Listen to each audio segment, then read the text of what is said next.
Okay sir. లీలాచల నివాసాయ నిత్యాయ పరమాత్మనే సుభద్రా ప్రాణనాథాయ శ్రీ జగన్నాథాయ మంగళం. ఓం శ్రీ జగన్నాథాయ నమః. విశాఖ మహానగరం టౌన్ కొత్త రోడ్లో వేయించేసినటువంటి 192 సంవత్సరముల చరిత్ర కలిగినటువంటి అతి పురాతనమైనటువంటి దేవాలయంగా ప్రసిద్ధిగాంచి ఎంతోమంది కళాకారులకు కళల వైభవాన్ని తెలియజేసే విధంగా కళలు ప్రోత్సహిస్తూ ఈ దేవాలయంలో ఎంతోమంది కళాకారులు ఇక్కడ కళారంగులు విశేష సేవలు అందించి ఉన్నారు పూర్వం నుంచి కూడా. అలాగే పూరి తర్వాత అత్యంత శోభాయమానంగా జరిగేటువంటి అతి వైభవంగా జరిగేటువంటి ఉత్సవం రథయాత్ర మహోత్సవం మన విశాఖ మహానగరంలోనే బాగా జరుగుతూ ఉంటాయి. ఈ ఉత్సవాల్లో ఈ రోజున 4వ తేదీన సాయంత్రం 6 గంటలకు ప్రతిష్టా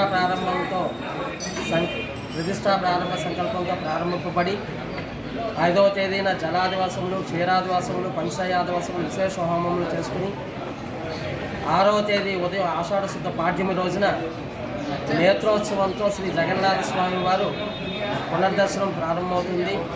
సాయంత్రం 6 గంటల నుండి సుభద్రాదేవి శాంతి కళ్యాణ మహోత్సవం జరుగుతుంది. 7వ తేదీ ఉదయం 9:15 శ్రీ బలభద్ర సుభద్రా సమేత శ్రీ జగన్నాథ స్వామి వారు రథం మీద వేంచం చేస్తారు. సాయంత్రం 3 గంటల వరకు కూడా భక్తులందరికీ అక్కడ దర్శన భాగ్యం కలుగుతూ ఉంది. 7వ తేదీన సాయంత్రం 4:15 తొలి రథయాత్ర మహోత్సవం శ్రీ జగన్నాథ నామస్మరణతో జై జయ ధ్వానాల నడుమ అత్యంత వైభవపేతంగా శోభాయమానంగా తొలి రథయాత్ర మహోత్సవం ప్రారంభమవుతుంది.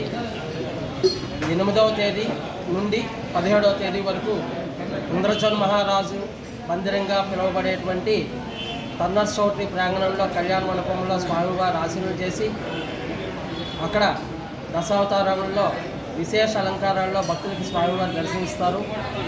మొదటగా మత్స్యావతారంతో ప్రారంభమై 8వ తేదీన 9వ తేదీన కూర్మావతారం, 10వ తేదీన వరహావతారం, 11వ తేదీ 12వ తేదీ నరసింహావతారం, 13వ తేదీన వామనావతారం, 14వ తేదీన పరశురామ అవతారం, 15వ తారీఖున రామావతారం, 16వ తారీఖున బలరామ శ్రీకృష్ణ అవతారం, 17వ తారీఖు తొలి ఏకాదశి రోజున శేషపాండలో శ్రీ స్వామివారు భక్తులకు దర్శనమిస్తారు. రథం మీద ఎవరైతే దర్శనం చేసుకోలేకపోతారో వారందరూ కూడా ఈ 10 రోజులు ఆ ఉత్సవాల్లో పాల్గొని దర్శనం చేసుకున్నట్లయితే ఆ రథం మీద దర్శనం చేసుకునేటువంటి ఫలితాన్ని అక్కడ కలుగుతుంది. కాబట్టి ప్రతి ఒక్కరూ కూడా విచ్చేసి స్వామివారిని దర్శించుకుని తరించగలరని ప్రార్థిస్తూ ఈ దర్శన భాగ్యాన్ని అందరూ కల్పించుకోవాల్సిందిగా కోరుకుంటూ శ్రీ జగన్నాథ స్వామి వారి దేవాలయం అర్చకులు జగన్నాథాచార్యులు.